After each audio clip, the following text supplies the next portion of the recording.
Hello बच्चों, कैसे हो आप सब। होप सो आप बहुत अच्छे होंगे।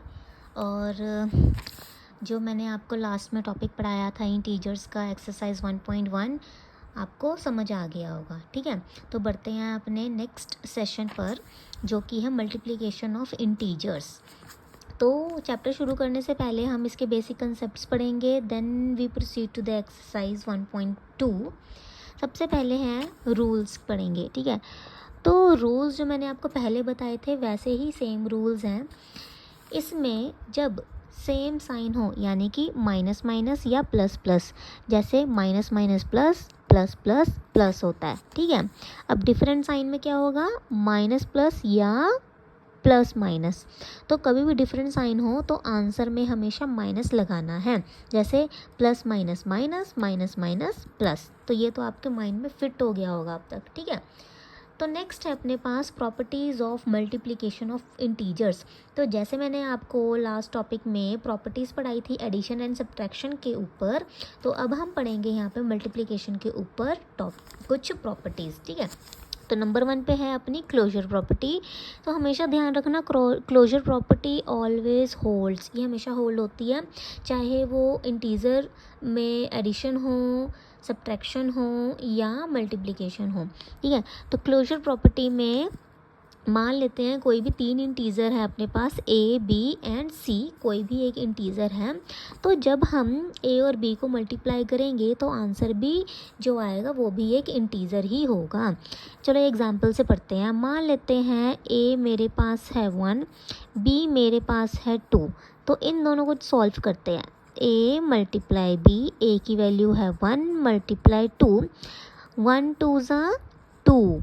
ठीक है, तो 2 मेरे पास जो आंसर आया है, क्या ये इंटीजर है ना इंटीजर, तो ये भी मेरे पास इंटीजर आया है। इसका मतलब क्लोजर प्रॉपर्टी मेरी होल्ड्स करती है। ठीक है, नेक्स्ट है अपने पास कम्युलेटिव प्रॉपर्टी। तो कम्यूटेटिव लॉ क्या कहता है, कोई भी दो नंबर को जब हम किसी भी ऑर्डर में मल्टीप्लाई करते हैं then the answer will be same. For example A मैंने ले लिया 2, बी मैंने ले लिया 4। ठीक है, इसमें वैल्यू पुट करते हैं। ए की वैल्यू 2 है, बी की वैल्यू है 4, यहाँ पे बी कितना है 4 और ए है 2। अब मल्टीप्लाई करते हैं, 2 4 ज़ा 8 और 4 2 ज़ा 8, तो हमारा आंसर सेम आ रहा है। इसका मतलब कम्यूटेटिव प्रॉपर्टी होल्ड्स। ठीक है, इतना ही लिखना है आपने।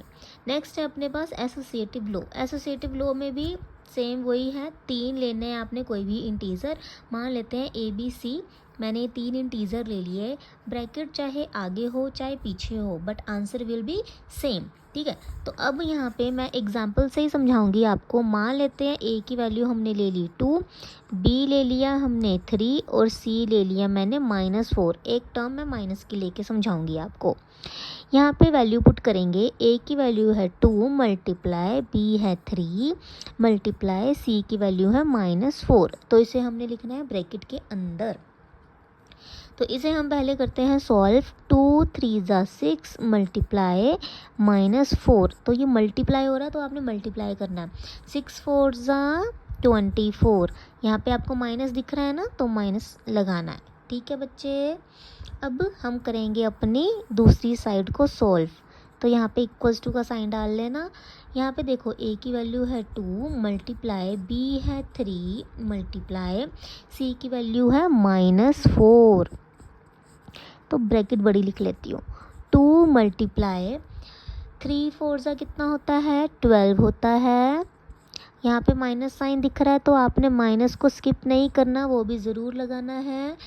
2 को 12 से करेंगे मल्टीप्लाई, 12 2 ज़ा 24, वी कैन राइट हेयर 24, और माइनस है तो माइनस ज़रूर लगाना है। ठीक है, तो आपको देखो आंसर दोनों का सेम आ रहा है। जब सेम आंसर आएगा तो एसोसिएटिव लॉ होल्ड्स। ठीक है, समझ लग गया। Now coming to the next property, that is distributive law of multiplicative over addition, यानी कि मल्टीप्लिकेशन का एडिशन के ऊपर। वेरी इंपॉर्टेंट, यहाँ पे देखो क्या करेंगे, इसमें भी हमने 3 इंटीजर्स लेने हैं। मान लेते हैं अपने पास इंटीजर है A B C. For any integer A B C we have A multiply, क्या लिखा है, multiplicative over addition, multiplication over addition. तो यहाँ पे मल्टीप्लिकेशन और एडिशन का साइन आएगा, ठीक है। देखो A multiply B plus C is equals to, यहाँ पे देखो पहले ए को करना है बी के साथ मल्टीप्लाई, फिर ए को करना है सी के साथ मल्टीप्लाई। ए को बी के साथ मल्टीप्लाई, बीच में प्लस है तो प्लस लिखेंगे, और ए को करना है सी के साथ मल्टीप्लाई, ऐसे फिर ऐसे। अगर बीच में प्लस है तो प्लस लिखेंगे, माइनस आएगा तो माइनस लिखेंगे, डिपेंड ऑन दिस एडिशन है कि सब्ट्रैक्शन है, ठीक है। तो इसमें भी मैं आपको एक एग्जांपल लेके समझाऊंगी, सिंपल एग्जांपल।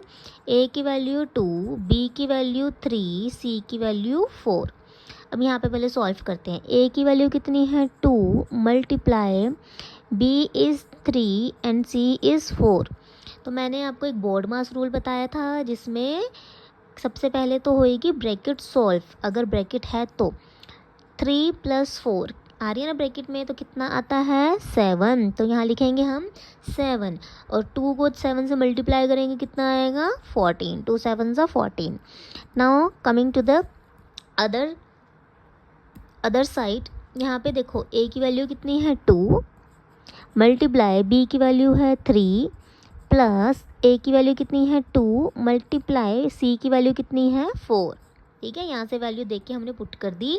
अब बोर्ड मास रूल के अकॉर्डिंग हमें क्या है, ब्रैकेट सॉल्व करनी है।